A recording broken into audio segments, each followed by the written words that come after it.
Alright, so today I'll be reviewing Boruto Chapter 13. I'm really getting tired of waiting an entire month just for a new chapter to come out, and then like nothing major happens. Well, actually, something major did happen in this chapter, especially towards the end. It got really dark towards the end with like the guy trying to eat like Tentu's face. Anyways, so let me start from the beginning because, I'm just going to review the whole chapter because we only get one a month. So yeah. So first Boruto gets back from his mission and he's telling Sarada and Mitsuki about it. And he's telling them about Tentu and saying that he was like spoiled little like he was calling him a spoiled little prince at first, but then he found out that he was a good guy. Then they go to Konohamaru and Konohamaru says they have a B rank mission. I'm like, do they really? Because Boruto's last mission, I'm pretty sure he said it was like a, B, or C. I don't know. I forgot which one because it was guarding the feudal lord's son because that's a pretty important job. I'm thinking Konohamaru actually just gave them like a B, I mean like a C rank mission, but he told them it was a B rank to get them enthusiastic, like energized and excited for it. So then Mitsuki points out that Gara, the current Kazekage, went on B rank missions when he was a Genin. And then Sarada says like this is the path to becoming Hokage and stuff like that. And Boruto thinks it sounds cool. Konohamaru says to stay focused because the expectations are high for them. And that if they don't do good on the mission, like rumors will talk and they'll spread. And he says if things go poorly, they're gonna have to clean up the room. So I'm pretty sure it's like a lower ranked mission, but they just have to. He just wants them to like clean up the room just in case they fail. Or it might be he might have given them a high ranked mission with no danger, so that when they fail, they have to clean the room for them. I don't know. He might do something like that, but I'm not really sure what the current Konohamaru is like. Anyways, but then they're all like yes, and he's like show me some guts. Anyways, as Boruto is walking down the like streets, some yes, yeah, he's just walking. He notices he got that card that Tentu was trying to give him, the rare card. They still didn't show us what it was, and he says that he put it in his pocket because he knew Tentu knew that Boruto didn't really want the card. He didn't want to take it from him, so he just put it in his pocket. I'm like, I'm like, how come they can't just show us what the card is? Anyways, as Boruto's walking to go give Tentu back his card, he listens to the feudal lord who's saying that his son got kidnapped and that they're by the Mugen ninja and that they're holding him hostage and they're making demands for 500 million Ryu. I'm guessing that'd be like $500 million. That's a lot of money. If you put that in dollars, that's a lot, like a lot, a lot. Also demand that the criminals also demand that they release their friends from Hozuki Castle.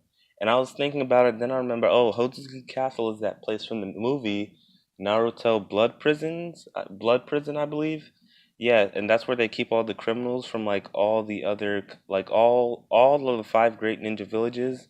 I think they put criminals from the other villages there too. So I'm guessing the movie is canon, or maybe just that one location is canon from the movie. I don't know, but that's where his friends are being held, and he wants them to release them too. I'm like, oh, that was a nice little reference to that Naruto movie that they put in there. Then the feudal lord is unable to ask for help because he knows they have them under surveillance, and he doesn't want to put Tentu's life in danger. So, and they he also doesn't. So he's just planning on handing over the money for now. But since Boruto overhears this, he goes and tries to rescue Tentu. But before he goes to Sarada, who's training in her room, and he tells her that he won't be able to make it for the mission, and she's training for the mission, by the way. I'm like, she's just doing. I wonder if she's able to like control her Sharingan. I'm not too sure. Anyways, then Boruto says he can't make the mission. Sarada just like she asks as if she can't know, and Boruto's like no. And I like how they both just understand each other now. just they don't have to ask each other questions or nothing. And she's just like, I got it. Me and Mitsuki can handle the mission.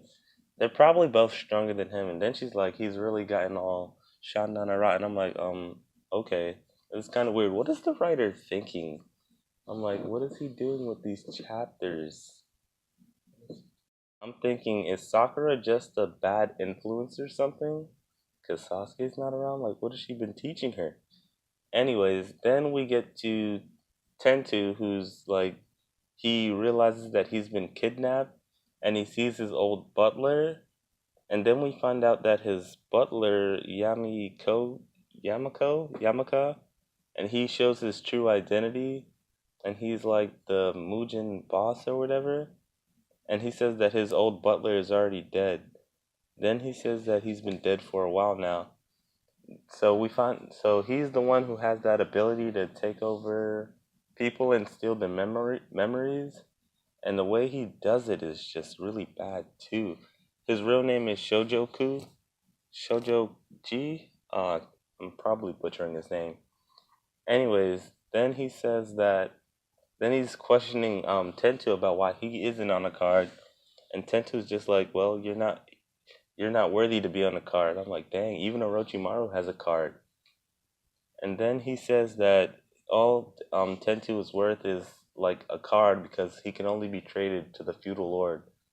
And then Tentu tries to like give his life so that he can be useful to his dad so that he doesn't have to pay him. I was like, this guy really doesn't have to be doing all of this. So then after he tries that, the boss guy tries to eat his head or something and says that the only way he can do his like jutsu is by eating the person's brain. And I'm like, that's the creepiest thing ever. Like, come on. Like, that was like the highlight of this chapter. Not really a highlight, but like the darkest part of this chapter. I was like, you have to eat their brain while they're alive. What? I'm like, what is this, Attack on Titan or something? Oh my god.